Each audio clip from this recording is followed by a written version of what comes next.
আচ্ছা, আপনাদের মধ্যে কারোর নিজের দুধের দাঁত কিভাবে পড়ে গিয়েছিল সেই কথা মনে আছে?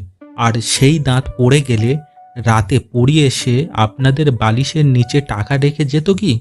না, আমি আলতু ফালতু কথা বলছি না। আমেরিকাতে কোনো শিশুর দাঁত পড়ে গেলে তাকে রাতে পড়ি এসে ভারতীয় টাকা নয়, আমেরিকান ডলার দিয়ে যায়। সেই টাকার গড় বা অ্যাভারেজ বার করলে প্রত্যেক দাঁতের জন্য $3.70, অর্থাৎ ভারতীয় টাকায় ৩০০ টাকারও বেশি একটি দাঁতের জন্য পায়। আর শিশুদের দুধের দাঁতের সংখ্যা ২০টি, অর্থাৎ ৬,০০০ টাকা ভারতীয় টাকা একজন আমেরিকার শিশু পায় তাদের দুধের দাঁতের জন্য, যা অবিশ্বাস্য, তাই না? আসলে সেই পরী শিশুগুলির বাবা মা।